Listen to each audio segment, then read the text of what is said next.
to the Weird Booze Weekend. I'm your co-host, Derrick Belkin. And drinking with me is my co-host, the man of unadulterated science, David Coon. And at your service. And drinking with us is a special guest, the founder of Weird Booze Weekend, the man whose brainchild this is that sits before you. How did I get here? No one ever knows. Mr. Elliot Fox, everyone. I was in Buffalo. Somebody put a bag over my head. I woke up in the studio. Shut up.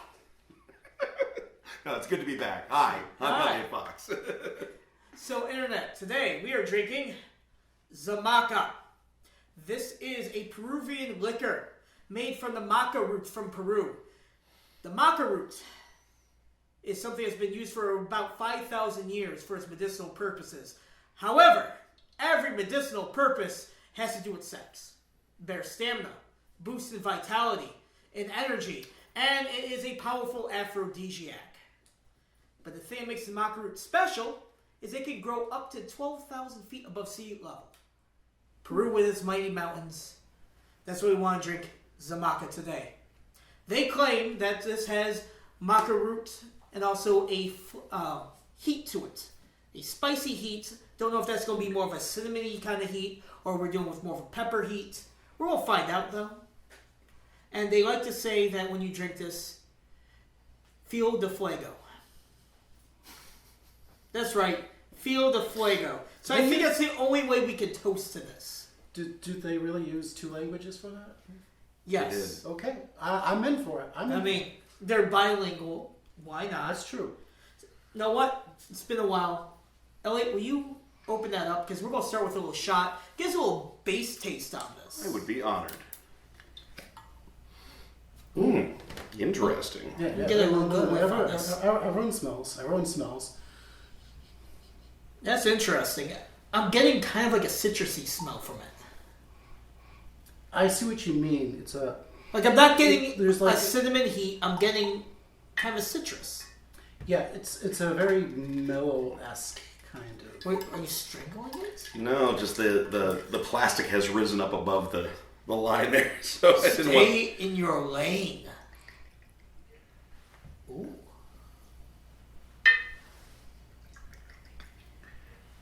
Now, before, I thought it was because of, like, the bottle having the gold accent. It does have kind of a yellowish opaque. Yeah, I was going to say, this is really pretty looking. The odor isn't... It's actually kind of reminding me a little bit of both a pisco and a mezcal. Well, gentlemen, feel the fuego? Feel the fuego. Smell it.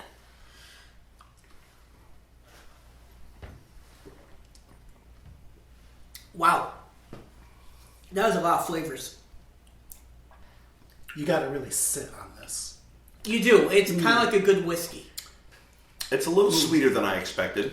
That is pretty sweet. It does not really feel like a drink that I want to be doing as a shot in general, but I would probably enjoy sipping this over ice. Yeah, you just put some ice in there. You've got a drink. You got an afternoon.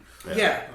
I taste very little fuego, I'm afraid. I'm getting some heat from it, though. If you let it sit there a little bit, and as you breathe in and out, it feels more like the oil from a pepper than actual like a cinnamon, which is where a lot of the heat comes from in certain drinks, like a Fireball or what have you. I'll say, so it tastes very much so like sweet potato, but without like the density. Yeah. It's like an oily tequila. Welcome to your glass of oily tequila. No, I would not. But that's the kind of like texture I'm getting from it. Like if someone said, "Here's some whiskey, here's some tequila," and then like Reese's peanut butter cup them. What? You got some whiskey in my tequila. You had some tequila in my whiskey. Pretty sure there's a company that makes that and they call it Whiskila, and it's awful. And if they don't, we're going to. Stay tuned for more product placement for our upcoming company. We didn't actually mention the proof on this. How much are we getting fucked up? This is 34.5% alcohol by volume, so that would be 69%, 69 proof. Nice. I'm also enjoying the multinationality of this bottle because It is an Incan liquor, but this is produced and bottled in Italy. Yep. And on the label we have Pachamama, which is in Incan. Yep. And Madre Tierra, which is in Spanish, both of which mean Mother Earth. Wait, we missed one for the record. The label is in English. The label is in English, yes. And Zamaca is a word. So cocktail time? Cocktail time. The first drink, we're going to drink this the way that they recommended, which is a Z&T, a variant on the gin and tonic. Okay, so this is how you make a Z&T. It's a variant on the gin and tonic. We're just replacing the gin with, Zamaca. It's equal parts Zamaca and tonic water. So first, we're going to pour in our tonic water, get about halfway through this glass here with already having ice in there, because no one likes a warm gin and tonic. So here we go. Pour that in. Now the reason why tonic water is used in a gin and tonic is because back in the day when the British were in Africa, they were getting malaria. And quinine, which is found in tonic water, is a good way to fight malaria. However, if you ever drank tonic water straight, it is bitter. It does not taste good. So what did they decide to do? They decided to put gin in the tonic to force the British soldiers to drink their medicine. Now that we have our equal parts, roughly, Zamaca and tonic water, going to take a bar spoon, going to just stir it up a little bit. Now, for those of you who don't know, you're probably thinking, why aren't they using a shaker? The reason being, tonic water is carbonated. And if we use carbonation in a shaker, well, they're shaking up a can of soda. We do not want that to happen. To finish this off, garnish with a lime. We already have ours pre-cut. Put that right on the edge there, and there you go. You have a Z&T. This is the recommended way of drinking Zamaca. Okay, so we have our first cocktail tonight, the Z&T. And this is the way that they recommend drinking it. Again, it's like a gin and tonic, but instead of gin, you're doing the Zamaca. What we got here is a duller pigment than what we had from the shots because it's been diluted with tonic water. I'm getting a very citrusy smell because the lime is right by my nose, and I do like to squeeze it in. I don't know how the bitterness of tonic water is going to mix with this. I honestly don't. I'm going to sip it first before squeezing it. Okay, well, hold on. Okay. Gentlemen, hold on. Feel the fuego. Oh, I'm feeling it. Feel the fuego.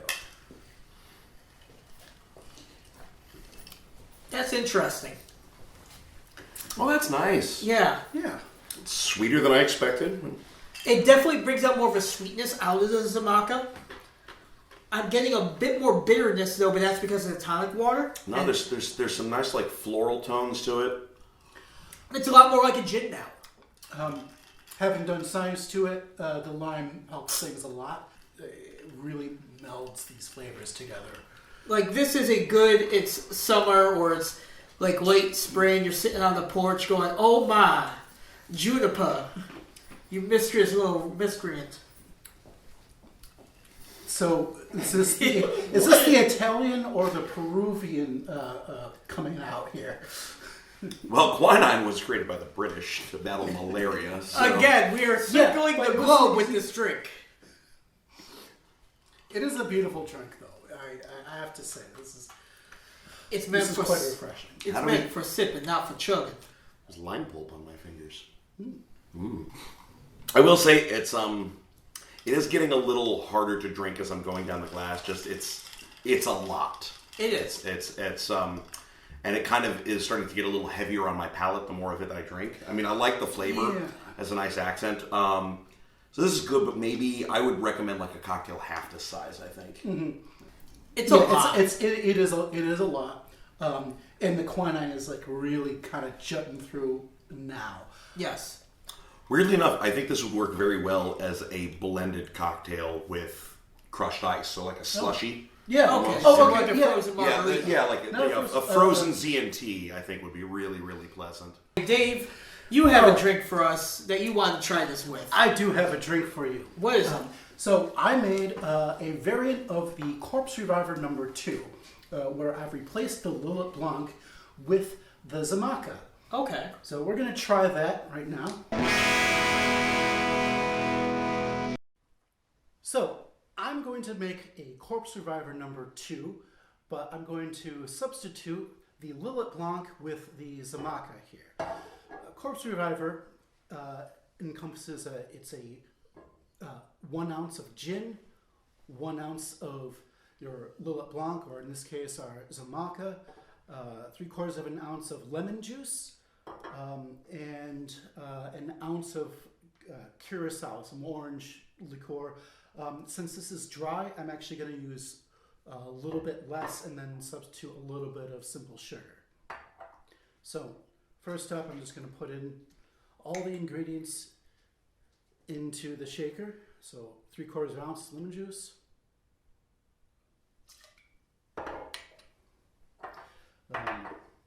I'm going to use about 3/4 of an ounce of the dry curacao.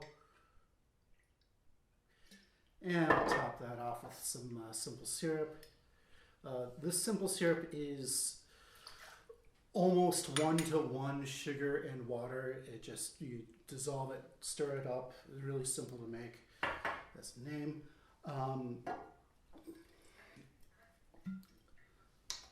Ounce of Zamaca.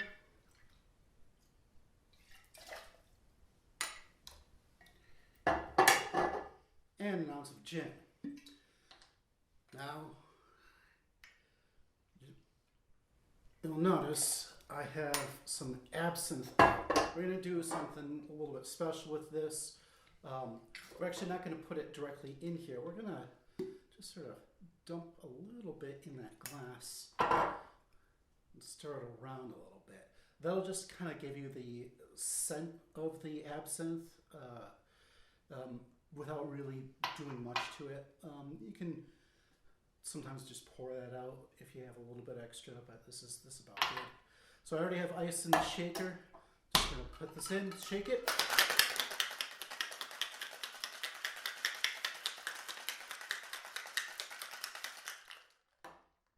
That seems about right. Pour that in. Isn't that a lovely color? And finally, we'll just do a little bit of a spritz here. Just toss it in there, let that sit. Here's a Corpse Survivor number 2. So yes, Corpse Survivor number 2, but with Zamaca. Yeah. Cheers. Feel the Flago. And this has been garnished with what, Dave? Oh yeah, it's just an orange peel garnish. Very traditional. Now I'm getting some heat. Tell me what went into this. So this is gin and Zamaca, equal parts, and then there's lemon juice and orange liqueur.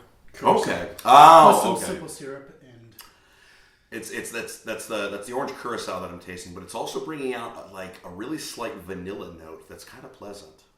interesting. Like I'm getting citrus. Are either of you I'm getting getting that? heat. I'm not getting vanilla yet. You know what? Give me a little bit. I actually do feel like the Zamaca has a little bit of a vanilla esque note. Which I would believe. Yeah. So It's like coming through the citrus. There's like almost sort of like a creaminess to it. Yes. yes. That I'm getting. So here's an interesting thing. The Corpse Survivor number 2, as done traditionally, is a lot more like spikier than this. The Zamaca has really mellowed it down. Have you had it before? I have had have Corpse not. Survivor. I've had both. I've had both Corpse Survivors. So- at various cocktail bars. Oh yeah, I've actually never had the number 1. In fact, there is a bar in Buffalo that has created something that they call the Corpse Survivor 3. Fuck them. Oh wow. So I have an addendum to this one. So the name of the game was kind of trying to replace one thing. Yes. One cocktail, one item with our feature drink. But I always felt like this one would work better with lime juice. So I prepared a shot glass that has this, but with lime juice instead of lemon juice. Why see are what- you denying us this, Dave? Go get it. So I dump this into this, or I just No, drink you this? just Okay. drink it. It's the same drink, but with lime juice instead of lemon juice. Whatever is Spanish for feel the and then fire. Yeah. I can do it in Norwegian. That's different. Whoa. It is much different, isn't it? The That's tartar. interesting. It's I think I prefer it with the lime. I'm tasting more bitter, but I'm also like there's that rounded edge of that lemon is kind of blunted a bit, and I feel like it really kind of mellows out and kind of blends in with the Zamaca, as opposed to like the lemon juice goes really well with the Lillet Blanc of the original Corpse Reviver #2, but this one just kind of becomes this. Yeah, what did you do? Why would you do this? I've been sipping, and then I decided, well, we'll mix it. And no. No, No. don't do that. No. Don't do that. It's a bad idea. It's a bad idea. It's a good idea. Like, that made my taste buds want to leave my body. I don't know, I've been alternating here, and it's not bugging me too much. Alternating's okay. Because I was doing that for a little bit. Little boy. And a big boy. Now pour a little bit of the little boy and the big boy. I don't want to do that. I saw No your one wants to reaction. do that. It's- Nobody wants to do that. I'll pour a little bit of the big boy into the little boy. Don't phrase it like that, please. Ugh. Yeah. Ugh. Copter. Okay. Well, this was disgusting when I mixed them. Elliot, do you have something better for us to drink? I hope so. Your goal was to, based on what you read. My thought, based on just the idea, because I hadn't ever tried Zamaca when Derrick approached me, he said, hey, make a cocktail using this liquor. Yep. But I looked up a little bit, like, what flavor notes were supposed to be present in it, and I had an idea for a very tropical, strained, clarified beverage that is garnished with lots of aromatics and lots of tropical flavors. And I'm calling it the Belt. Okay, well, Elliot, Awesome. let's try this belt. Okay, Elliot. So you have a drink you want to do with the Zamaca that of your own creation. What is it? All right, so I, upon looking up the supposed flavor profile of Zamaca, having not tried it yet myself, decided that it sounded like it would go very well with tropical flavors. So Okay. I crafted a beverage that I refer to as the Belt, because almost every one of the ingredients that goes into it comes from an equatorial region.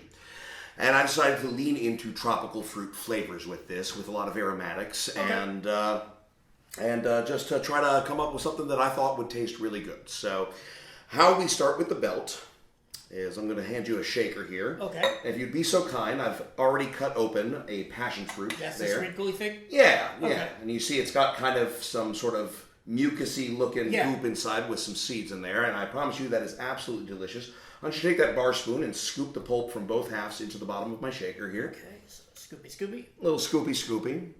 That's one. And so we're doing a whole passion fruit. A whole passion fruit here, Okay, yes. that's in there. Boom. And those seeds will not make it in. They will get strained out in the end, but they do add a little bit of tartness to the sweetness of the passion fruit. Okay. Now, why don't you take that muddler there? And muddle? Yeah, just give that a little stomp in there. Try to crush up some of those seeds a little bit just to get a little bit of that tartness from it. Passion fruit pulp is incredibly sweet, whereas the seeds have a tart, almost citrusy flavor to them that will contribute a little bit to this cocktail. That should be good enough. It's like liquid now. Yeah, so now what we're going to do is we are going to put some ice down in my shaker here. Don't need a ton because we don't want to water it down too much, but 3 cubes ought to do the trick. Got it. All right, now I'm going to take 3 parts Zamaca. 1, 2, 3. Okay. 1 part white rum. 1. Crack open that papaya juice there, would you? I'm going to put in 1 part papaya juice. 1.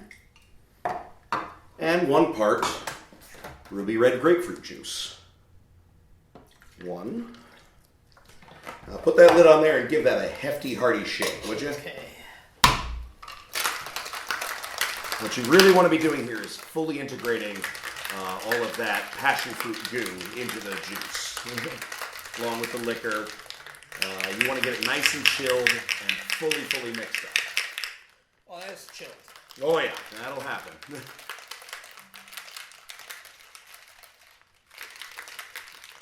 Of note, and this is something I learned when researching what I wanted for my ingredients for this, when selecting passion fruit, you want one that looks a little overdone here. I found out that if you get one that looks smooth and ripe, it is not in fact ripe yet. You want one that looks shriveled up and wrinkled and kind of dark red in color. So that's going to give you the sweetest passion fruit pulp inside. So if it looks like a chestnut, you're good. Basically. All right. We're going to crack open the top here. Strain this into a champagne flute. This would also work quite well with a coupe glass. But a champagne flute is nice for presentation. Oh, that's pretty. Now me, I'm all about the aromatics in my drinks. So Derrick, why don't you give me a little bit of that Vietnamese cinnamon there? Okay. Just a stick? Just a whole stick of this Vietnamese cinnamon. There we go. One stick. So, how you really open up your sticks of cinnamon is you give them a little bit of a toasting. Now you can do this in a pan. Me, I'm just going to do it with an open flame. If I was being really fancy about this and we had a bell smoker, I would in fact just light this on fire, put it in the smoker over top of the beverage and let that cinnamon smoke infuse the beverage. Okay. We don't have a bell smoker though. And this works just as well. It's a little bit of a different flavor, but it's nice. So you just want to take your flame and kind of toast and char your cinnamon a little bit here. And what I like doing is getting the end actually lit a little bit so that that smoke comes up through the cinnamon. To go through the summer. Yeah. Basically, you just want to add a little bit of flavor in there and get that heat to open up the cinnamon and really bring those aromatics to the front of it. Smell that? That's Smells cinnamon. like burnt cinnamon. But we're going to give that a little swirl in there. Drop that on in. Okay. Now what I'm going to do is I'm going to take a little bit of nutmeg here. There we go. Grate a little bit of fresh ground nutmeg on top. Nutmeg is great in a lot of beverages and it really adds a nice depth of flavor to things.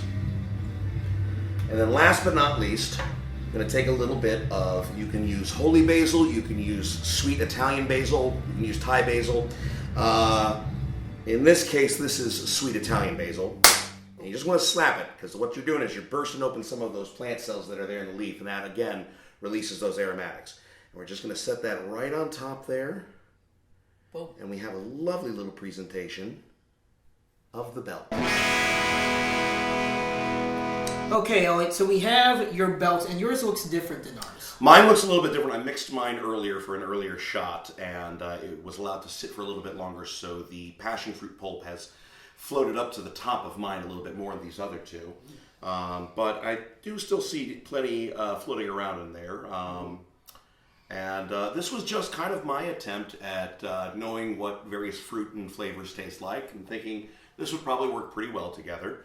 I've garnished it with lots of nice aromatics, toasted cinnamon, some nutmeg, some sweet Italian basil.